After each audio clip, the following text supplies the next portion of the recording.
اس اذیت کے لمحے میں میری آنکھوں سے آنسو بہتے چلے جا رہے تھے۔ ایسا لگتا تھا جیسے یہ تکلیف میرے جسم کو نوچ رہی ہے۔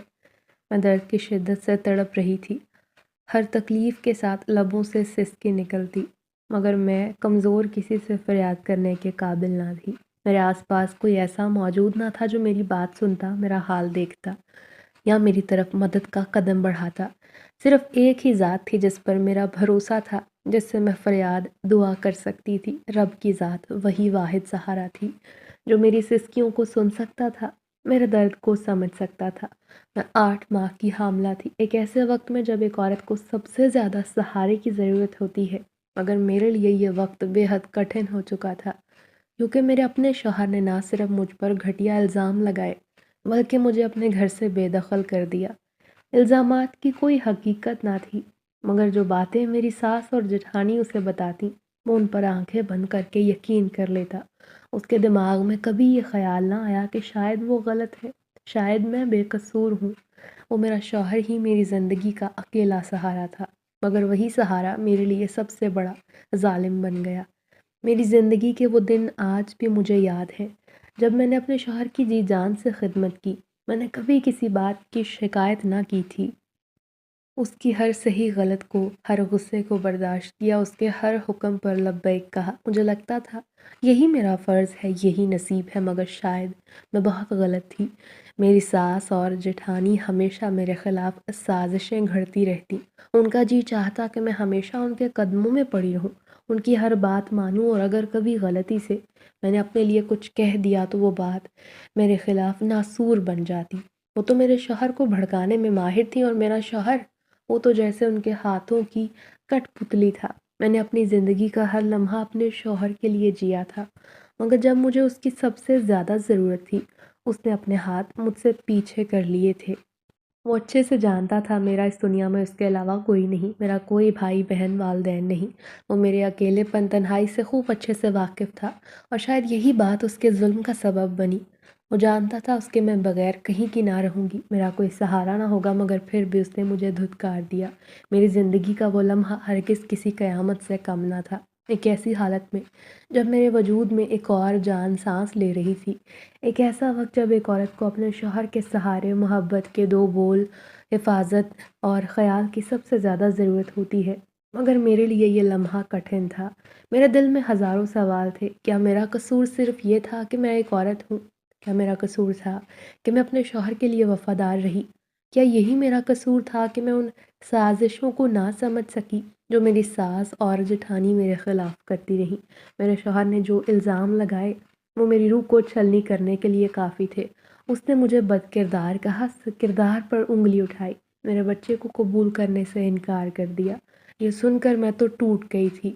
وہ بچہ جسے میں دل کے قریب محسوس کرتی، جس کی ہر حرکت مجھے خوشی دیتی تھی، اس پر میرے شوہر کا انکار ناقابل برداشت تھا۔ دل میں طوفان اٹھا، مگر میں خاموش رہی۔ الفاظ ہی نہ تھے، نہ ہی وہاں کوئی ایسا تھا جو میری بات سنتا۔ جب اس نے مجھے گھر سے نکالا، میں نے آخری بار اسے دیکھا۔ شاید میری آنکھوں میں امید کا ٹمٹماتا دیا تھا کہ وہ مجھے روک لے گا اور کہے گا، نہیں، تم میری بیوی ہو، میں تمہیں کہیں نہیں جانے دوں گا، مگر اس نے ایسا کچھ نہ کہا۔ اس کے چہرے پر شرمندگی، پچھتاوا، دور دور تک کچھ بھی نہ تھا۔ وہ خاموشی سے کھڑا رہا۔ میں دروازے کے باہر آ گئی۔ میرے دل میں درد کی لہر اٹھی، مگر میں سہنے پر مجبور تھی۔ رات کے سناٹے نے ہر شے کو اپنی گرفت میں لے رکھا تھا۔ ایک گہری خاموشی تھی، جیسے دنیا رک گئی ہو۔ میں اس ویران اور کچے گھر کے صحن میں اکیلی چارپائی پر لیٹی تھی۔ دور دور تک کسی انسان کا نام و نشان نہ تھا، نہ کوئی آواز، نہ ہلچل۔ میرے آنسو گالوں پر خاموشی سے بہتے جا رہے تھے۔ دل میں عجیب بے بسی اور خوف کا طوفان مچا ہوا تھا۔ اس رات ایسا لگا جیسے پوری دنیا نے مجھ سے ناطہ توڑ لیا ہے۔ میں خود کو کسی لاوارث پرندے کی طرح محسوس کر رہی تھی، جو تنہا گھونسلے میں بیٹھا صرف موت کا انتظار کر رہا ہے۔ میری نظریں آسمان کی طرف تھیں، جہاں بے شمار تارے چمک رہے تھے، مگر ان کے سکون بخش نظارے بھی میرے دل کی بے چینی کو کم کرنے میں مددگار نہ تھے۔ اچانک میری نظر چھت پر اٹھی اور میری سانس رک گئی۔ وہاں ایک انوکھا منظر میرا منتظر تھا۔ چھت پر بے تحاشا روشنیاں چمک رہی تھیں، ایسی روشنیاں جو نہ چاند کی تھیں، نہ کسی چراغ کی، بلکہ یہ روشنی ایک عجیب کشش رکھتی تھی، جیسے کوئی غیر مرئی طاقت مجھے اپنی طرف بلا رہی ہے۔ ان روشنیوں کے درمیان بے شمار ہیولے حرکت کر رہے تھے۔ ان کے جسم انسانی شکلوں سے مشابہ تھے، مگر ان کی صورتیں دھندلی اور غیر واضح تھیں۔ ایسے لگا جیسے وہ ہیولے کسی بارات کا حصہ ہیں۔ میری سانسیں بے ترتیب ہونے لگیں۔ یہ منظر مجھے کوئی خواب لگا، مگر میں تو پوری طرح جاگ رہی تھی۔ میرے دل میں خوف اور تجسس ایک ساتھ بیدار ہوئے۔ ہیولے ایک دوسرے سے سرگوشیاں کر رہے تھے۔ میں ان کی موجودگی کو محسوس کر سکتی تھی۔ ان کی پراسراریت سے مجھے لگا وہ کچھ کہنا چاہتے ہیں، جیسے وہ مجھے اپنے ساتھ لے جانا چاہتے ہیں۔ میں نے آنکھیں بند کر لیں، دل زوروں سے دھڑک رہا تھا۔ پھر اچانک ہر شے تھم گئی، ہر چیز غائب ہو گئی۔ نہ روشنی تھی، نہ آواز، نہ وہ ٹمٹماتے ہوئے تارے، نہ اندھیرا اور نہ ہیولے۔ میرے ارد گرد اندھیرا چھا گیا، مگر اندھیرے میں سکون نہیں تھا، بلکہ مزید بے چینی تھی۔ میں نے زور سے آنکھیں بند کر لیں اور شاید خوف یا تھکن کی وجہ سے میں بے ہوش ہو گئی۔ اور پھر جب میری آنکھ کھلی، میں نرم و ملائم بستر پر موجود تھی۔ یہ جگہ میرے کچے گھر سے بالکل مختلف تھی۔ یہاں ہر شے صاف ستھری شاندار تھی۔ میں نے اپنے ارد گرد دیکھا تو حیرت اور خوف کا ملا جلا احساس ہوا۔ دیواروں پر نرم روشنیوں کا ہالہ تھا۔ کمرے میں پراسرار خوشبو پھیلی ہوئی تھی۔ میں نے کبھی پہلے ایسی خوشبو محسوس نہ کی تھی۔ بستر پر موجود ریشمی چادر جلد کو چھو رہی تھی، الجھن، اور یہ چادر دل کو الجھن میں ڈال رہی تھی۔ میرے سامنے ہی بڑی سی کھڑکی تھی جس سے بیرونی منظر نظر آ رہا تھا، اور یہ منظر ہو بہو کسی جادوئی دنیا کا حصہ لگتا تھا، جہاں درختوں پر جگمگاتے ہوئے چراغ اور لالٹینیں لٹک رہی تھیں۔ زمین پر ایسی روشنیوں کی قطاریں تھیں جو ستاروں کا گمان دیتی۔ میری حیرت میں اضافہ ہو گیا۔ یہ کون سی جگہ تھی؟ میں یہاں کیسے پہنچی؟ وہ ہیولے اور روشنیاں، وہ سب کیا تھا؟ کیا وہ حقیقت تھی یا کوئی خواب؟ سوالوں کے جواب تو میرے پاس تھے نہیں، اور اسی گھڑی ایک ہلکی سرگوشی میرے کانوں میں گونجی۔ ڈرنے کی بالکل ضرورت نہیں، تم محفوظ ہو۔ میری نظر کھڑکی کے قریب کھڑے ایک سائے پر پڑی اور دل بے قابو ہو کر دھڑکنے لگا۔ تب مجھے یاد آیا کہ میں تو حاملہ تھی، درد کی شدت سے تڑپ رہی تھی۔ مگر اب میں کہاں ہوں؟ کون اٹھا کر مجھے یہاں لے آیا؟ جس محلے، جس بستی میں رہتی تھی، وہاں تو کوئی بھی میری مدد کرنے والا نہیں تھا۔ تو پھر یہ مہربانی مجھ پر کس نے کی؟ ابھی ان سوچوں کا آنا ہی تھا کہ میرا نام صدف ہے۔ میرا تعلق ایک مڈل کلاس گھرانے سے ہے۔ میں 15 سالہ تھی جب زندگی کی ایک نئی شروعات ہوئی۔ یہ میری زندگی کا وہ دن تھا جس نے میری دنیا بدل کر رکھ دی۔ تب میں میٹرک کے امتحانوں کی تیاری کر رہی تھی۔ ہماری زندگی میں سکون اور خوشیوں کی کوئی کمی نہ تھی۔ مجھے لگتا تھا کہ میرے والدین کی محبت اور ان کی موجودگی میرے لیے سب سے بڑی دولت ہے۔ میری زندگی ہمیشہ یوں ہی چلتی رہے گی، کبھی اس میں کوئی بدلاؤ نہیں آئے گا، اور نہ ہی ہرگز میں کوئی بدلاؤ اپنی ہستی مسکراتی خوشحال دنیا میں لانا چاہتی تھی۔ میں نے تو کبھی اس چیز کا تصور بھی نہ کیا تھا کہ مجھے اپنے پیارے والدین کے بغیر زندگی گزارنی پڑے گی۔ جس دن میری زندگی کی سب سے پہلی تبدیلی آئی، وہ دن میری زندگی کا بدترین تھا۔ معمول کے مطابق اس دن صبح کے وقت اماں نے پورے گھر کی صفائی کی۔ ان کا معمول تھا کہ ہر کمرے کو اچھے سے صاف کرتی، ہر چیز کو ترتیب سے سنبھال کر رکھتی، میری بے ترتیب چیزوں کو صحیح سے رکھتی اور ہمیشہ سمجھاتی کہ بیٹا تم بھی اسی طرح اپنے ہاتھوں میں نفاست لاؤ، گھر کو سنوارنا سیکھو، آگے چل کر یہ تمہارے کام آئے گا۔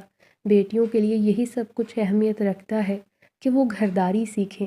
ساری عمر تو میں تمہارے ساتھ نہیں رہوں گی نا، جو تمہیں سمجھاتی رہوں۔ اب تم سمجھدار ہو، بڑی ہو رہی ہو، پڑھنے کے ساتھ ساتھ تمہیں ان چھوٹی چھوٹی باتوں کا دھیان رکھنا چاہیے۔ دیکھو تمہیں گھرداری بھی سیکھنی ہے۔ اتنی تاکید کرنے کے بعد انہوں نے ناشتہ بنایا۔ پھر ہم سب گھر والوں نے ایک ساتھ ناشتہ کیا۔ ناشتے کے دوران اماں اور ابا کے درمیان چھوٹی باتوں پر ہنسی مذاق چلتا رہا، اور میں ان کی محبت بھری گفتگو سن کر دل ہی دل میں خوش ہوتی رہی۔ وہ دونوں میرے سامنے ایک مثال تھے، ایک مکمل جوڑا جو محبت، اعتماد اور باہمی احترام کی بنا پر زندگی گزار رہا تھا۔ شادی کو اتنے سال ہو گئے تھے، مگر یقین ہی نہ آتا تھا کہ وہ دونوں کبھی ایک دوسرے سے بیزار ہوئے ہوں، بلکہ وقت کے ساتھ ساتھ دونوں میں محبت مزید جڑیں پکڑ چکی تھی۔ وہ دونوں ایک دوسرے کو اس طرح سمجھ بیٹھے تھے کہ ایک دوسرے کے بغیر زندگی گزارنے کا تصور ہی نہ بنتا تھا۔ میرے والدین ہمیشہ ایک دوسرے سے یہی کہتے تھے کہ ان کا جینا بھی ایک ساتھ ہوگا اور مرنا بھی ساتھ، جبکہ میں اس بات پر ہمیشہ ان سے ناراض ہوتی کہ خدا را آپ ایسی باتیں نہ کیا کریں، اور آپ دونوں کے بغیر میری زندگی کا کوئی تصور نہیں۔ وہ بھی یہی کہتے کہ ہم بھی اس بات سے خوف زدہ ہیں، ہمارے بعد ہماری پیاری بیٹی کا کیا ہوگا جسے دنیا کی کوئی سمجھ بوجھ نہیں، وہ تو معصوم ہے، اسی لیے بیٹا تمہیں کہتے ہیں وقت پر چالاک ہو جاؤ، دنیا کو سمجھ لو۔ ناشتے کے دوران اماں کو یاد آیا ان کی دوائیاں ختم ہو گئی ہیں۔ انہوں نے ڈبہ اٹھایا اور جب دیکھا وہ خالی ہے تو ابا سے کہا، اب ایسا کریں آج مجھے ڈاکٹر کے ہاں لے جائیں تاکہ میں دوائیاں لے لوں، اس کے بعد آپ دفتر چلے جانا۔ ابا نے مسکراتے ہوئے کہا، ٹھیک ہے چلتے ہیں۔ وہ ہمیشہ اماں کی بات مان لیتے تھے، ان کے ہر کام کو اپنی ذمہ داری سمجھتے۔ پھر اماں نے میرے سر پر ہاتھ رکھا اور کہا، بیٹی اپنا اور گھر کا خیال رکھنا، ہم جلدی آتے ہیں، پڑھائی پر توجہ دینا، میں واپس آ کر کھانا بناؤں گی، پریشان نہ ہونا۔ میں نے انہیں خدا حافظ کہا اور دروازے تک انہیں رخصت کرنے آئی۔ جاتے وقت میں نے اماں اور ابا کو دور تک دیکھتے ہوئے دل میں دعا مانگی کہ اللہ ان دونوں کو ہمیشہ خوش رکھنا۔ یہ نہیں جانتی تھی کہ یہ میری زندگی کا سب سے ہولناک الوداع ثابت ہوگا۔ میں نے دروازہ بند کیا اور کمرے میں آ گئی۔ دل ہی دل میں اپنے آپ کو دنیا کی سب سے خوش قسمت اولاد سمجھنے لگی کہ میرے پاس ایسے والدین ہیں جو مجھ سے بے پناہ محبت کرتے ہیں، میری ہر ضرورت کا خیال رکھتے ہیں۔ میں ان کے لیے دعا گو تھی کہ اللہ انہیں ہمیشہ صحت مند اور خوشحال رکھے، مگر تقدیر کو کچھ اور ہی منظور تھا۔ ابھی انہیں گھر سے گئے 1 گھنٹہ بھی نہ گزرا تھا، اچانک تائی نے دروازہ زور زور سے پیٹنا شروع کر دیا۔ میں حیرت میں مبتلا ہو گئی کہ آخر کیا ہوا ہے۔ دروازہ کھولا، دیکھا تائی کی سانس پھولی ہوئی تھی، ان کی آواز کانپ رہی تھی۔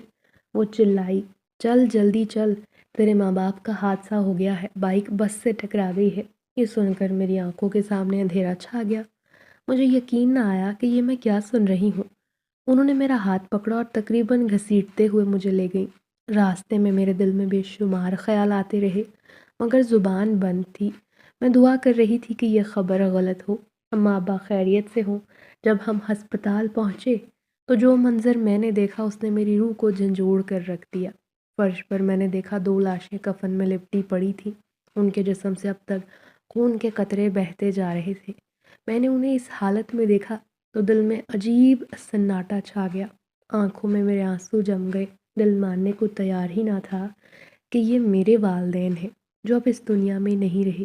یہ منظر میرے لیے کسی قیامت سے کم نہ تھا۔ میرے قدم زمین پر جم گئے، زبان ساتھ چھوڑ گئی، میں اندر سے ٹوٹ گئی۔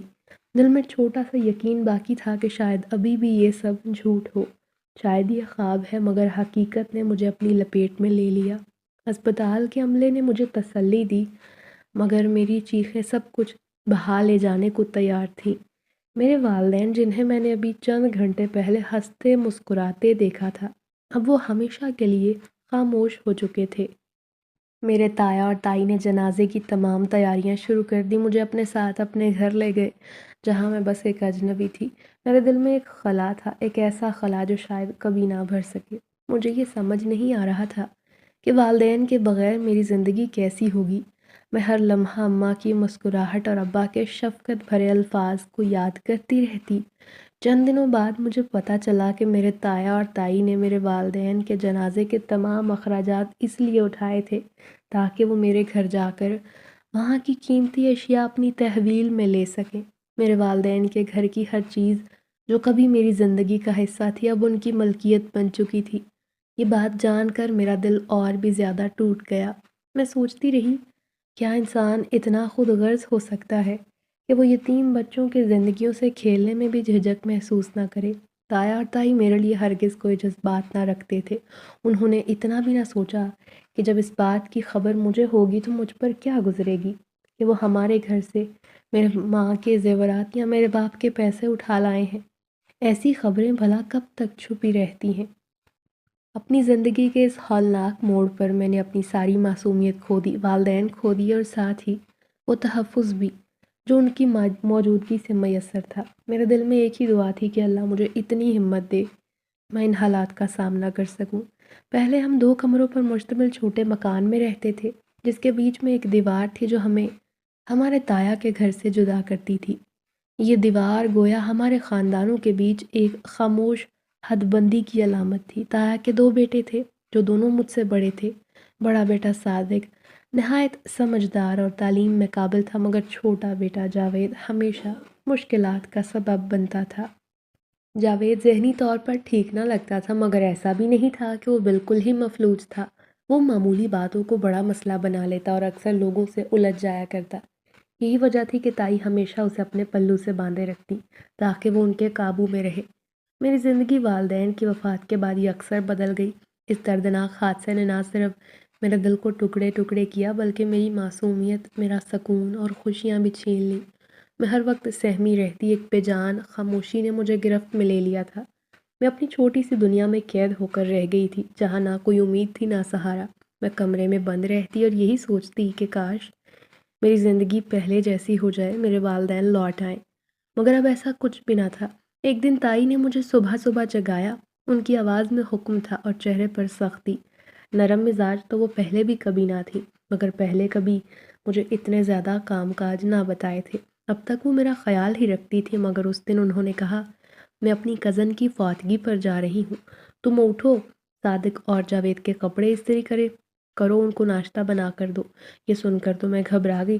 اماں کی زندگی میں نے کبھی اس طرح کے کام نہ کیے تھے۔ اماں ہمیشہ میرا خیال رکھتی، میں ان کے ساتھ کچن میں معمولی ہاتھ بٹا کر خوش ہو جایا کرتی تھی، مگر اب تو حالات بدل چکے تھے۔ تائی نے آہستہ آہستہ مجھے گھر کے سارے کام سکھانے شروع کر دیے۔ ان کے سخت رویے نے مجھے مجبور کیا کہ میں ہر کام کو بہترین اور احسن انداز میں کرنا سیکھوں۔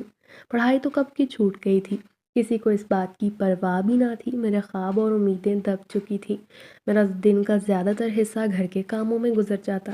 جھاڑو دینا، برتن دھونا، کپڑے دھونا، کھانا بنانا میرے روزمرہ کے معمولات بن چکے تھے۔ شروع میں یہ سارے کام مجھے تھکا دیتے، مگر وقت گزرنے کے ساتھ میں ان کاموں کی عادی ہو گئی۔ ایک دن تائی نے مجھ سے کہا کہ وہ مجھے اپنے مائکے لے جانا چاہتی ہیں۔ میں حیران ہوئی، کیونکہ یہ پہلا موقع تھا جب انہوں نے میرے لیے کسی قسم کی تبدیلی کا ذکر کیا ہو۔ ان کے لہجے میں غیر معمولی نرمی تھی۔ تایا بھی اس بات میں ان کا ساتھ دے رہے تھے۔ انہوں نے کہا، بیٹی، کب تک تم ایک ہی گھر میں قید رہو گی؟ یہاں تم کوئی قیدی نہیں ہو، تمہیں دنیا دیکھنی چاہیے، تمہارا دل بہلے گا، تمہیں اچھا لگے گا۔ ان کی باتوں نے مجھے تھوڑا مطمئن کیا اور میں اس سفر پر تیار ہو گئی۔ تائی کا مائکا یہاں سے خاصا دور تھا۔ ہم نے تقریباً پوری رات کا سفر طے کیا۔ اس کے بعد ہم ایبٹ آباد کے چھوٹے سے علاقے میں پہنچے تو قدرت کی خوبصورت وادیاں دیکھ کر میں حیران رہ گئی۔ وہاں تائی کی والدہ، ان کی 2 بھابیاں اور بچے رہتے تھے۔ سب نے مجھے بہت پیار دیا، میرے ساتھ اچھے طریقے سے پیش آئے۔ ان کا یہ رویہ میرے لیے تسلی بخش تھا۔ میں نے پہلی بار محسوس کیا کہ شاید میری زندگی میں بھی خوشی کے کچھ لمحے باقی ہیں۔ سب نے مجھے چھوٹے موٹے تحفے تحائف دیے، جس بات سے مجھے یہ احساس ہوا کہ چلو میں بھی کوئی اہمیت رکھتی ہوں۔ ایک ہفتہ وہاں گزارنے کے بعد جب ہم واپس اپنے گھر آئے تو میرے لیے ایک اور حیرت انگیز منظر منتظر تھا۔ ہمارا چھوٹا سا گھر، جو میرے والدین کی محبتوں کی نشانی تھا، اب مکمل طور پر بدل چکا تھا۔ میں نے دیکھا، تایا نے ہمارے گھر کی درمیانی دیوار توڑ کر اسے اپنے گھر سے ملا لیا تھا۔ دونوں گھروں کو ایک برابر کر دیا گیا تھا۔ ہمارا گھر تایا کے گھر کا حصہ بن چکا تھا۔ تائی بہت خوش تھی، وہ کہہ رہی تھی اب سب ٹھیک ہو گیا ہے، جتنی بھی پریشانیاں تھیں سب دور ہو گئیں۔ صادق اور جاوید کی شادی ہو جائے تو دونوں کمرے ان کے ہوں گے۔ میں ان کے الفاظ سن کر سکتے میں آ گئی۔ میرا دل تو دھڑکنا بھول گیا۔ میرے والدین کے گھر کی ہر چیز غائب ہو چکی تھی۔ وہاں نہ کوئی یادگار تھی نہ نشانی، ہر کمرہ خالی تھا۔ ہر چیزوں کی ترتیب مکمل طور پر بدل دی گئی تھی۔ میں بھاگتی ہوئی کمروں میں گئی، مگر ہر جگہ اجنبیت کا احساس بھرا ہوا تھا۔ تایا نے نرمی سے کہا، میری بیٹی، گھبرانے کی ضرورت نہیں، اب تم ہمارے ساتھ رہتی ہو نا، ہم سب ایک گھر میں رہتے ہیں، ہمیں کسی قسم کا فرق نہیں کرنا چاہیے۔ ان کی باتیں سن کر وقتی طور پر میں تو خاموش ہو گئی، کیونکہ میرے پاس اور کوئی راستہ نہیں تھا۔ میں جانتی تھی میری ذمہ داری اب انہی لوگوں پر ہے۔ ظاہر ہے میرے کھانے پینے کا خرچہ وہی اٹھا رہے ہیں اور میں کبھی بھی کسی چیز کی فرمائش نہ کرتی۔ مگر دل کے اندر ایک تکلیف تھی، یہ احساس تھا کہ میرے والدین کی یادگار، ان کی محبتوں کی نشانی سب کچھ ختم ہو چکا ہے۔ میں اندر سے ٹوٹ گئی تھی، میں نے اپنی آنکھوں میں آنسو چھپا لیے، تقدیر کو قبول کر لیا۔ دل میں ایک ہی دعا تھی، یا اللہ مجھے ہمت دے کہ میں ان حالات کا سامنا کر سکوں، صبر سے کام لوں۔ اب میری عمر 17 سال ہو گئی تھی، زندگی کے نشیب و فراز کو سمجھنے لگی تھی۔ صادق 24 سال کا اور جاوید 20 سال کا تھا۔ ہماری عمروں میں یہ فرق تھا، مگر اس کے باوجود ہم ایک ہی چھت کے نیچے ایک خاندان کے افراد تھے۔ ایک دن کا واقعہ میری زندگی کا رخ ہمیشہ کے لیے بدلنے والا تھا۔ دوپہر کا وقت تھا جب میں نے کپڑے دھونے کے لیے مشین لگا رکھی تھی۔ کپڑے دھوتے دھوتے میں خود بھی خوب بھیگ چکی تھی۔ تائی کسی محلے دار کے گھر گئی ہوئی تھی، وہ ہمیشہ ہی کہیں نہ کہیں آتی جاتی رہتی۔ کوئی نئی کپڑے بناتی یا کوئی بھی عورت چیز خریدتی تو انہیں شوق ہوتا کہ وہ اس چیز پر لازمی تبصرہ کریں۔ وہ کوئی نئے کپڑے خرید کر لائی تھیں اور انہیں دکھانے محلے کی کسی عورت کے پاس گئی تھی۔ جاوید ہمیشہ کی طرح اپنے کمرے میں آرام کر رہا تھا۔ تائی کو جاوید پر بڑا اعتماد تھا کہ وہ گھر میں موجود ہوگا اور اسی لیے وہ مجھے اکیلا چھوڑ کر چلی جاتی۔ ویسے تو جاوید کو پڑھائی میں کوئی دلچسپی نہ تھی، نہ ہی وہ شعور رکھتا تھا کہ کسی کام کو سنجیدگی سے کرے۔ دوسری طرف صادق اپنے ابا کے لیے فخر کا باعث تھا، وہ ہمیشہ اچھے نمبروں سے پاس ہوتا تھا، اپنے کام میں سنجیدہ تھا۔ لیکن مجھے صادق کی نظروں میں عجیب تیزی اور اجنبیت کا احساس نظر آتا جو مجھے بے چین کر دیتا۔ اس کا یوں خاموشی سے مجھے دیکھنا۔ اس دن جب صادق گھر آیا، میں تار پر کپڑے پھیلا رہی تھی، وہ کچن کی طرف بڑھا اور غصے سے بولا، مجھے کھانا گرم کر دو۔ میں نے کہا میں کپڑے بدل کر آتی ہوں، مگر اس نے سختی سے کہا پہلے کھانا گرم کرو، بعد میں جو بھی کرنا ہو کرتی رہنا۔ اس کے غصے نے مجھے پریشان کر دیا۔ میں نے جلدی سے دوپٹہ اوڑھ کر کچن میں گئی، کھانا گرم کیا اور اس کے کمرے میں لے گئی۔ مگر جب میں اندر داخل ہوئی تو صادق وہاں موجود ہی نہ تھا، یا پھر مجھے دکھائی نہ دیا۔ تبھی کھانے کی پلیٹ رکھتے ہوئے دروازہ بند ہونے کی آواز آئی۔ جب میں نے مڑ کر دیکھا تو صادق دروازہ بند کر کے کھڑا تھا۔ اس کی آنکھوں میں عجیب سی شدت تھی۔ وہ میرے قریب آتے ہوئے بولا، صدف تم جانتی ہو تم کتنے خوبصورت ہو۔ میں یہ بات اچھے سے جانتا ہوں کہ کبھی بھی تمہیں کسی نے اس بات کا احساس نہیں دلایا ہوگا کہ تم کس قدر حسین ہو۔ میرا دل تو زور زور سے دھڑکنے لگا، مگر میں نے اپنے آپ کو مضبوط کرتے ہوئے کہا، یہ آپ کیا کر رہے ہیں؟ دروازہ کھولیں، مجھے باہر جانے دیں۔ مگر وہ آگے بڑھتے ہوئے بولا، ہم ایک ہی گھر میں رہتے ہیں، یہ بات کسی کو معلوم نہیں ہوگی، ہم دوستی کر سکتے ہیں صدف۔ اگر تم چاہو تو میں اس بات کو ہمیشہ راز بنا کر رکھوں گا، تمہیں ہر طرح کا عیش حاصل ہوگا، جیسا چاہو گی وہی ہوگا۔ تب مجھے اندازہ ہوا کہ اس کے ارادے تو کچھ اور ہیں۔ میں نے سختی سے کہا، یہ طریقہ کار درست نہیں، میرے کردار پر انگلیاں اٹھائی جائیں گی۔ خدا را آپ دروازہ کھولیں، کسی نے ہمیں بند کمرے میں دیکھ لیا تو قیامت آ جائے گی۔ آپ جانتے ہیں تائی پہلے ہی مجھ سے خفا رہتی ہیں۔ اس نے میری کلائی پکڑی اور کہا، میرے والدین کے کتنے احسانات ہیں تم پر، تم یہ بھول گئی ہو؟ اب تم میری آفر کو ٹھکرا رہی ہو تو میں تمہارے لیے مشکلات کھڑی کر دوں گا، تمہارا جینا حرام کر دوں گا۔ تم سوچ بھی نہیں سکتی میں تمہیں کس قدر اذیت دے سکتا ہوں، تمہیں کسی کو منہ دکھانے کے قابل نہ چھوڑوں گا۔ جب صادق نے مجھے دھکیل کر پرے پھینکا، میں نے پوری قوت سے چیخ ماری اور پانی کا گلاس دروازے کی اور پھینکا۔ میں نے جاوید کو پکارا، جاوید جلدی آؤ، میں جانتی تھی وہ گھر پر ہی موجود ہے جو میری مدد کر سکتا ہے۔ چند لمحوں میں زور سے دروازہ کھلا، جاوید اندر آیا۔ اس نے میرے سر پر چادر ڈال دی۔ وہ صادق کو دیکھ کر کچھ نہ بولا، مگر اس کی آنکھوں میں غصہ واضح تھا۔ صادق جاوید کی خاموشی کو سمجھتے ہوئے کمرے سے نکل گیا۔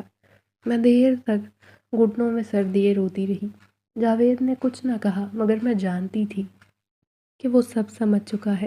شام کے وقت جب سب کھانے پر بیٹھے تھے، میری آنکھیں رونے کے باعث سوجی ہوئی تھیں۔ جاوید بار بار مجھے دیکھ رہا تھا جیسے وہ کہنا چاہتا ہو۔ اچانک وہ اپنی ماں سے بولا، امی آپ صادق بھائی کی شادی کر دیں، ورنہ کوئی مصیبت کھڑی کر دیں گی۔ جتنا نیک آپ اپنے بیٹے کو سمجھتی ہیں، اصل میں وہ اتنا نیک ہے نہیں۔ تائی جاوید کی بات کو فوراً سمجھ گئی اور کہا، ہاں میں نے اپنی بہن نائلہ سے بات کی ہے، اس کی بیٹی شائستہ صادق کے لیے ٹھیک رہے گی۔ یہ سن کر جاوید کا چہرہ بدلا، جیسے وہ سوچ رہا ہو کہ شاید یہ رشتہ میرے لیے ہوگا، مگر جب اسے حقیقت کا پتہ چلا تو وہ خاموش ہو گیا۔ کچھ ہی دنوں میں صادق کی شادی ہو گئی اور تائی کی بھانجی اس گھر میں بہو بن کر آ گئی۔ صادق کی شادی کے بعد حالات کچھ بہتر ہو گئے، مگر جاوید کے لیے رشتہ ڈھونڈنا مشکل تھا۔ نہ تو وہ پڑھا لکھا تھا، نہ کوئی ہنر رکھتا تھا۔ لوگ اسے ایک بوجھ سمجھتے تھے جو ہمیشہ والدین کے سہارے پڑا رہے گا۔ جاوید نے کبھی مجھ سے کچھ نہ کہا، اس کی خاموشی میرے لیے سہارا تھی۔ اس واقعے کے بعد تائی نے مجھ سے بات کرنا چھوڑ دی، جیسے میں نے کوئی غلطی کی ہو ان کے بیچ میں بیٹھ کر۔ جاوید اکثر خاموشی سے میرا حال دیکھتا مگر کچھ نہ کہتا تھا۔ شاید وہ بھی سمجھ گیا تھا کہ یہ گھر میرے لیے ایک پنجرہ بن چکا ہے جہاں مجھے اپنے جذبات کو دفن کر کے جینا تھا۔ صادق کی بیوی شائستہ کے آنے کے بعد زندگی میرے لیے مزید مشکل ہو گئی۔ وہ بظاہر تو معصوم اور نرم خو معزز دکھائی دیتی مگر اندر سے اتنی چالاک اور خود غرض لڑکی تھی۔ جو ہی صبح ہوتی، شائستہ اپنے آرام دہ بستر سے نکل کر مجھ پر حکم جمانا شروع کر دیتی۔ صدف میرے لیے چائے بناؤ، یہ کپڑے استری کر کے لا دو، باورچی خانہ صاف کر دو۔ یوں لگتا تھا جیسے اس کے سارے کام کرنے کے لیے مجھے ہی پیدا کیا گیا ہے۔ اس کے سارے کام کرنا میرا اخلاقی فریضہ ہے، بلکہ میں کوئی زر خرید غلام ہوں۔ پہلے تو میں گھر کے سارے کام کرتی تھی، اس کے آنے کے بعد میرے کاموں میں مزید اضافہ ہو گیا۔ میں خاموشی سے اس کی بات سن لیتی کیونکہ جانتی تھی اگر شکایت کروں گی تو اس کا نتیجہ صرف میری مشکلات میں اضافہ ہوگا۔ صادق جو پہلے ہی میری زندگی میں زہر گھول رہا تھا، اب اپنی بیوی کے ساتھ مل کر میری ہمت آزمانے لگا۔ وہ دونوں مجھے خوب تنگ کرتے۔ ایک دن میں کچن میں چائے بنا رہی تھی، صادق وہاں آ گیا۔ اس نے اپنی مخصوص نظروں سے مجھے گھورنا شروع کر دیا۔ وہ تو ایسے دیکھ رہا تھا جیسے میں کوئی کھلونا ہوں۔ پھر کہنے لگا، چائے بن گئی؟ اس نے ہلکی آواز میں پوچھا۔ میں نے سر جھکا کر کہا، جی ابھی لاتی ہوں۔ میں جلدی سے چائے کا کپ اس کے ہاتھ میں تھمانا چاہتی تھی تاکہ وہ وہاں سے دفع ہو جائے، مگر اس نے میرا راستہ روک لیا۔ اتنی جلدی میں کیوں ہوں؟ تھوڑا وقت نکال کر رکو، ذرا 2 گھڑی بیٹھو، بات کرتے ہیں۔ میرا جی چاہا کہ گرما گرم چائے کا کپ اس کے منہ پر انڈیل دوں، مگر میں نے خود کو قابو میں رکھا اور کہا، فی الحال مجھے کام کرنا ہے، آپ راستہ دیں۔ صادق نے موقع غنیمت جانا، وہ کچن میں آیا اور دروازہ بند کر دیا۔ تم جانتی ہو یہ سب کیوں ہو رہا ہے؟ کیونکہ تم بہت خوبصورت ہو۔ اس کی یہ باتیں میرے دل میں نفرت میں اضافہ کر دیتی۔ مجھے تم سے بات کرنی ہے، ابھی بھی وقت ہے، سوچ لو۔ میں نے سخت لہجے میں کہا، مجھے آپ سے کوئی بات نہیں کرنی، مگر اس نے میرے قریب آنے کی کوشش کی۔ میں نے دروازہ کھولا اور جلدی سے باہر کی طرف بھاگی، مگر میری قسمت شاید مجھے ابھی مزید آزمائش میں ڈالنا چاہتی تھی۔ سامنے دیکھا تو شائستہ کھڑی تھی، اس کے چہرے پر عجیب سا غصہ اور نفرت چھائی ہوئی تھی، آنکھوں میں شعلے دہک رہے تھے۔ میں اس کے رد عمل کو دیکھ کر دنگ رہ گئی۔ میرے ہونٹ ہلنے سے پہلے وہ آگے بڑھی اور زناٹے دار تھپڑ میرے گال پر دے مارا۔ تھپڑ کی شدت نے نہ صرف میری بولتی بند کر دی بلکہ میرے قدم بھی لرز اٹھے۔ میں ساکت رہ گئی، جیسے کسی نے میرے جسم سے جان نکال دی ہو۔ شائستہ نے غصے سے بھرپور آواز میں کہا، شرم نہیں آتی تمہیں؟ دوسروں کے شوہروں پر ڈورے ڈالنے کی ہمت کیسے ہوئی تمہاری؟ تمہیں کیا لگتا ہے تم جیسی لڑکیاں دوسروں کی خوشیوں کو برباد کر کے کچھ حاصل کر سکتی ہیں؟ اس کے الفاظ میرے دل کو چھلنی کر رہے تھے۔ میں نے کچھ کہنے کے لیے منہ کھولنا چاہا مگر وہ عورت میری ایک سننے پر آمادہ نہ تھی۔ صادق نے 1 کپ چائے کیا مانگ لی؟ تم نے تو اپنے اصلی رنگ دکھانے شروع کر دیے، گھٹیا لڑکی۔ تم جیسیوں کو اس گھر میں رہنے کا کوئی حق نہیں۔ میں نے بے بسی سے اس کی بات سنی، ہر جملے کے ساتھ میری آنکھوں میں آنسو بہنے لگے، مگر آواز گلے میں اٹک کر رہ گئی تھی۔ شائستہ کی آواز اونچی ہوتی جا رہی تھی، اس کے الفاظ ہر حد کو پار کر چکے تھے۔ شور اتنا بڑھا کہ گھر والے جمع ہو گئے۔ تائی جو پہلے ہی مجھے ناپسند کرتی تھی، آج موقع دیکھ کر میدان میں اتر آئیں۔ بجائے میرا ساتھ دینے کے انہوں نے بھی نفرت کا اظہار کر دیا۔ وہ تو جیسے پہلے سے موقع کی طاق میں بیٹھی تھیں کہ مجھے گھر سے نکال دیں۔ صادق جو سارے معاملے اور فساد کی جڑ تھا، خاموش کھڑا رہا۔ وہ نہ حمایت میں کچھ کہہ رہا تھا نہ بیوی کو روک رہا تھا، لیکن جاوید جو کہ ہمیشہ سے عقل مندی اور انصاف کی بات کرتا، آگے بڑھا اور کہا، رکو، سب سے پہلے اس کی بات سنو۔ ہر قصوروار کو سزا دینی چاہیے، مگر طے تو ہو قصوروار ہے کون؟ اس کی آواز میں سنجیدگی تھی اور بات میں وزن تھا۔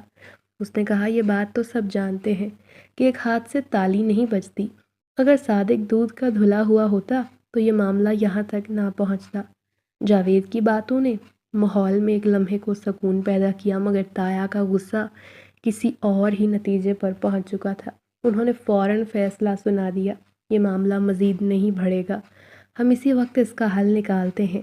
میری رائے ہے کہ اس کا نکاح جاوید سے کر دیا جائے تاکہ یہ معاملہ ہمیشہ کے لیے ختم ہو جائے۔ تایا کے الفاظ تو حیران کن تھے۔ جاوید نے سر ہلا کر رضامندی ظاہر کی۔ شاید وہ میرے دل کی سچائی جانتا تھا، یا شاید اس کے دل میں کہیں میری بے گناہی پر یقین تھا۔ میری حالت تو کسی پتھر کے بت جیسی تھی۔ میں حیران بھی تھی، ڈری ہوئی بھی تھی، بے یقینی کی کیفیت میں ڈوبی تھی۔ کیا واقعی یہ میرا انجام تھا؟ کیا میرے جذبات اور میری بے گناہی کی کوئی قیمت نہ تھی؟ مگر جاوید کا میرے حق میں کھڑا ہونا ایک ایسا لمحہ تھا جس نے میرے دل میں جاوید کے لیے عزت پیدا کر دی۔ شادی کے اگلے دن میں نے محسوس کرنا شروع کر دیا تھا کہ میرے اور جاوید کے درمیان جو قربت اور محبت ہونی چاہیے تھی وہ کہیں کھو گئی تھی۔ جاوید کی ماں ہر وقت اس کے ساتھ رہتی، جیسے وہ اسے کچھ خاص باتیں سمجھا رہی ہوں۔ وہ دونوں اکثر سرگوشیوں میں باتیں کرتے۔ میں جب قریب جانے کی کوشش کرتی تو فوراً موضوع بدل لیتے، گویا میرے وجود سے انہیں پریشانی ہو۔ ان کے رویے نے مجھے بے چین کر دیا، مگر میرے پاس آج بھی شکایت کرنے کا کوئی حق نہ تھا۔ دن آہستہ آہستہ گزر رہے تھے۔ یہ گھر ہرگز ایک قید خانے سے کم نہیں تھا۔ شادی کے بعد جہاں ایک لڑکی کو اپنائیت اور محبت کا احساس دلایا جاتا ہے، وہاں میرے ساتھ بالکل ہی الٹ ہو رہا تھا۔ یہ گھر جہاں مجھے خوشی سے اپنانا اور سمجھا جانا چاہیے تھا، یہ تو کسی پرائے میدان کی طرح ہو چکا تھا۔ ہر ایک کی نظریں مجھ پر یوں تھی جیسے میں نے کوئی بہت بڑا گناہ سرزد کیا ہو۔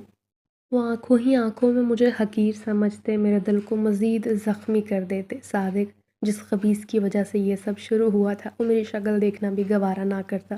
وہ مجھے یوں نظر انداز کرتا جیسے میں کوئی ناپسندیدہ شے ہوں، جیسے اس کا کوئی تعلق نہ ہو۔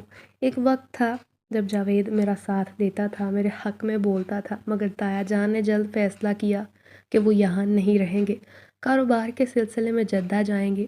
ان کے جانے کے بعد جاوید مجھ سے دور ہونے لگا۔ تایا جان کا گھر چھوڑنا ایک اور آزمائش بن گیا۔ وہ جاتے وقت کہہ گئے تھے کہ تم نے مجھے کہیں منہ دکھانے کے قابل نہیں چھوڑا، بھلائی اسی میں ہے کہ میں اس ملک سے چلا جاؤں، سب سے دور رہوں۔ ان کے الفاظ نے نہ صرف مجھے اندر سے توڑ دیا، بلکہ جاوید کے دل میں میرے لیے شک اور نفرت پیدا کر دی۔ تایا کے ان تلخ الفاظ نے جاوید کو مجھ سے مزید دور کر دیا۔ وہ جو کبھی میرے حق میں کھڑا ہوتا تھا، اب مجھے دیکھنا بھی پسند نہ کرتا، اور ہمیشہ اس بات کا طعنہ دیتا کہ تمہاری وجہ سے بابا یہاں سے چلے گئے۔ اگر تم اس دن اپنے قدم سنبھال لیتی تو آج ہم سب ایک چھت تلے رہتے، بابا یوں بیرون ملک نہ جاتے۔ اس کے رویے میں جو تبدیلی آئی تھی وہ ناقابل برداشت تھی۔ پہلے جاوید کے پاس پیسوں کی فکر نہ تھی، کیونکہ تایا اس کی ہر خواہش پوری کرتے، مگر اب جب وہ چلے گئے، جاوید کے لیے حالات یہ اکثر بدل گئے۔ اب اسے گنے چنے پیسے دیے جاتے جو نہ اس کی ضروریات پوری کر سکتے تھے اور نہ گھر کی۔ اس کمی نے اس کے مزاج کو مزید تلخ بنا دیا، اور تلخی کا شکار میں تھی۔ گھر کے دیگر افراد کا رویہ دن بدن میرے ساتھ سخت ہونے لگا۔ جیسے جیسے وقت گزرا مجھے احساس ہوا کہ یہ لوگ مجھے کبھی قبول نہیں کریں گے۔ میں اس گھر میں خود کو ایک اجنبی کی طرح محسوس کرتی تھی۔ کوئی میری بات سننے کو تیار نہ تھا، نہ ہی کوئی میرے دل کے دکھ کو سمجھنا چاہتا تھا۔ جاوید کی ماں جو اپنی باتوں سے اسے میرے خلاف کرتی، مجھے دن رات ذمہ دار ٹھہراتی، ان باتوں نے میرے دل پر ایسا بوجھ ڈال دیا تھا کہ میں اندر سے بالکل خالی اور بے بس محسوس کرنے لگی تھی۔ شادی کو صرف 2 ماہ گزرے تھے کہ ایک دن ایسا واقعہ پیش آیا جس نے میری زندگی کو نیا موڑ دیا۔ وہ معمول کی صبح تھی، میں کچن میں کھڑی ناشتہ تیار کر رہی تھی، گرما گرم پراٹھے سیکتے، چائے بناتے۔ دل میں عجیب کمزوری تھی، مگر جو بھی تھا کام تو بہرحال کرنا ہی تھا، میری ذمہ داری تھی۔ اچانک مجھے یوں لگا جیسے زمین قدموں تلے کانپ رہی ہے، آنکھوں کے سامنے اندھیرا چھا گیا۔ کچھ دیر بعد سب کچھ دھندلا گیا۔ خود کو سنبھالنا چاہا، مگر کمزوری اتنی شدید تھی کہ میں گر گئی۔ ہوش آیا تو بستر پر لیٹی تھی، گھر والے ارد گرد کھڑے تھے۔ سر بھاری ہو رہا تھا، چکر آ رہے تھے، جسم بالکل بے جان تھا۔ جاوید ایک کونے میں خاموش کھڑا تھا، جیسے وہ مجھ سے کوئی وضاحت چاہتا ہو۔ میری ساس جس کی نظروں میں ہمیشہ شک اور نفرت ہوتی وہ مجھ پر الزام لگانے کے لیے تیار کھڑی تھی۔ میں نے اٹھنا چاہا تو شائستہ نے کہا لیٹی رہو، ڈاکٹر نے کہا ہے تمہیں آرام کی سخت ضرورت ہے۔ اس کی باتوں میں کوئی ہمدردی نہ تھی بلکہ عجیب طنز تھا جو مجھے مزید بے بس کر رہا تھا۔ وہ خود کو سب کے سامنے معصوم ظاہر کروانا چاہتی تھی، اسی لیے ہمدردی کا ڈھونگ کرنے لگی۔ پھر اچانک ساس نے اپنا وار کر دیا۔ لڑکی، بھروسہ تو مجھے تجھ پر کبھی بھی نہ تھا۔ سچ بتاؤ، یہ جو بچہ تمہارے پیٹ میں ہے یہ کس کا ہے؟ یہ سن کر مجھے لگا میری دھڑکن رک جائے گی۔ یہ لمحہ ناقابل برداشت تھا۔ میرا دل دکھ اور حیرت سے بھر گیا۔ میں نے بے یقینی سے جاوید کو دیکھا جو ابھی بھی خاموش تھا۔ اس کی خاموشی مزید تکلیف دہ تھی۔ میں نے ہمت کر کے دھیمی آواز میں کہا، یہ آپ کیا کہہ رہی ہیں؟ یہ آپ کی اولاد کا خون ہے۔ آپ میری پاکیزگی، میرے کردار پر شک کیسے کر سکتی ہیں؟ مگر اس عورت کے چہرے پر کوئی نرمی نہ آئی۔ وہ طنزیہ ہنسی ہنستے ہوئے بولی، ہم نے تمہیں قبول کیا تھا مگر تم نے تو ہماری عزت مٹی میں ملا دی۔ تم جیسی لڑکیوں پر کبھی بھروسہ نہیں کیا جا سکتا۔ تمہارے ماضی سے تو ہم سب اچھے سے واقف ہیں، کس طرح تم نے ہمارے صادق معصوم کو اپنے محبت کے جال میں پھانسنے کی کوشش کی۔ کون جانے تم پہلے کس کے ساتھ تھی؟ ان کے الفاظ خنجر کی طرح دل پر وار کر رہے تھے۔ شائستہ نے اپنی ساس کا ساتھ دیتے ہوئے کہا، امی آپ ٹھیک کہتی ہیں، یہ سب اسی لڑکی کی چالاکیوں کا نتیجہ ہے۔ جاوید بھائی، آپ کب تک اسے بچاتے رہیں گے؟ جاوید نے گہری سانس لی اور مجھے دیکھا، مگر اس کی آنکھوں میں وہ یقین نہیں تھا جو میں دیکھنا چاہتی تھی۔ وہ کچھ کہنا چاہتا تھا مگر جیسے الفاظ حلق میں اٹک گئے تھے۔ میں نے اپنے آنسو صاف کرتے ہوئے کہا، میں نے اپنی زندگی آپ سب کے لیے قربان کر دی۔ میں نے ہمیشہ آپ کی خدمت کی، پھر بھی آپ لوگ مجھ پر ایسے گھٹیا الزام لگا رہے ہیں۔ میری آواز بھر آئی، مگر مجال ہے میری باتوں کا کسی پر کوئی اثر ہوا ہو۔ تائی نے ایک بار پھر ذلیل کرتے ہوئے کہا، اگر تمہیں اپنے دعوے پر یقین ہے تو ہم تمہارا ٹیسٹ کروائیں گے، دیکھتے ہیں کیا سچ ہے۔ یہ سنتے ہی میں تو کانپ اٹھی۔ جاوید نے خاموشی توڑتے ہوئے کہا، امی، اب آپ میری غیرت کو للکار رہے ہیں۔ آپ یہ کہنا چاہتی ہیں کہ میرے ہوتے ہوئے بھی میری بیوی کے پیٹ میں کسی اور کا بچہ پل رہا ہے؟ یہ میرا ذاتی معاملہ ہے، میں خود اسے دیکھ لوں گا۔ بہتری اسی میں ہے کہ آپ سب لوگ فی الحال یہاں سے چلے جائیں، مجھے اس کے ساتھ اکیلا چھوڑ دیں۔ اس وقت تو اس نے میرے حق میں یہ بول دیا، لیکن جانتی تھی میری ساس اور جیٹھانی نے جس زہر کا بیج لگا دیا ہے وہ بیج ضرور اثر دکھائے گا۔ پورے گھرانے کے سامنے میری بے عزتی ہو رہی تھی۔ میں اپنے حق میں کچھ بھی ثابت کرنے سے قاصر تھی۔ مجھے یوں محسوس ہو رہا تھا جیسے میں اس گھر کی سب سے بڑی مجرم ہوں، حالانکہ میں نے کوئی قصور نہ کیا تھا۔ میری ساس اور جیٹھانی کے الفاظ بار بار دل کو زخمی کر رہے تھے۔ جاوید کی گمبھیر خاموشی نے مجھے اندر تک توڑ دیا۔ میں سوچ رہی تھی کیا واقعی اس گھر میں میرے لیے کوئی جگہ نہیں؟ یہ وہ 7 مہینے کسی قیامت سے کم نہ تھے۔ ہر دن، ہر لمحہ مجھے بد کردار کہا جاتا۔ میں گھر کی دیواروں کے درمیان قید ہر لمحہ اپنے حق میں بولنے کی ہمت جمع کرتی، مگر کوئی ہمراز نہ تھا۔ جاوید جو پہلے میرا محافظ ہوا کرتا تھا اب میرا سب سے بڑا دشمن بن چکا تھا۔ وہ بھی کب تک برداشت کرتا؟ آخرکار وہ دن آ ہی گیا جب اس نے مجھ پر آخری الزام لگایا اور گھر سے نکال دیا۔ 9 ماہ کی حالت میں جب میں کمزور اور بے سہارا تھی، مجھے میرے گھر والوں نے دروازے سے دھکے مار کر نکال دیا۔ میری آنکھوں کے سامنے اندھیرا چھا گیا۔ آنسو صاف کرتے ہوئے میں نے اپنے آپ کو سنبھالا۔ کچی بستی کی گلیوں میں بھٹکتے ہوئے میں نے چھوٹا سا کچا مکان کرائے پر لیا۔ میرے جسم میں طاقت ختم ہو چکی تھی، سانسیں اکھڑ رہی تھیں، مگر میں نے ہار نہ مانی۔ میں زندہ رہنا چاہتی تھی اپنے بچے کے لیے، اور ایک رات درد کی شدید لہر نے پورے جسم کو جکڑ لیا۔ میں تکلیف میں تھی، رب کو پکار رہی تھی، آواز سننے والا کوئی نہ تھا۔ درد اتنا بڑھا کہ لگا بس سانسیں تھم جائیں گی۔ آنکھوں کے سامنے اندھیرا چھانے لگا۔ اچانک چھت کی طرف نظر گئی جہاں میں نے ہیولے دیکھے جو میرے کمزور اور چھوٹے سے کچے مکان کے اوپر سے گزر رہے تھے۔ اسی منظر کو دیکھتے دیکھتے میں بے ہوش ہو گئی۔ جب ہوش آیا تو خود کو نرم و ملائم بستر پر پایا۔ یہ جگہ اس چھوٹے سے کچے گھر سے بالکل مختلف تھی جہاں میں رہتی تھی۔ یہاں چاروں طرف روشنی تھی جیسے میں کسی محل میں ہوں۔ میں نے آنکھیں ملتے ہوئے چاروں طرف دیکھا۔ میرے قریب میری آغوش میں ننھا سا بچہ لیٹا تھا، میرا اپنا بیٹا جو سکون سے سو رہا تھا۔ میں نے بے اختیار ہو کر اسے بازوؤں میں لے لیا اور روتے ہوئے رب کا شکر ادا کیا۔ اچانک مجھے کانوں میں بھاری مگر سکون بخش آواز سنائی دی، تم محفوظ ہو صدف، اب تمہیں کسی سے ڈرنے کی ضرورت نہیں۔ میں نے آواز کی جانب دیکھا، وہاں ایک عالی شان کرسی پر براجمان روبدار شخصیت کا مالک شخص دکھائی دیا۔ وہ سردار جیسا لگتا تھا، اس کے چہرے پر عجیب سکون بخش مسکراہٹ تھی۔ وہ میرے قریب آیا اور بولا، ہم تمہیں انسانی دنیا سے اٹھا لائے ہیں جہاں تمہاری رتی برابر قدر نہ تھی۔ یہ ہماری دنیا ہے، یہاں تمہیں وہ عزت اور مقام ملے گا جو تمہارے اپنے دینے سے قاصر رہے۔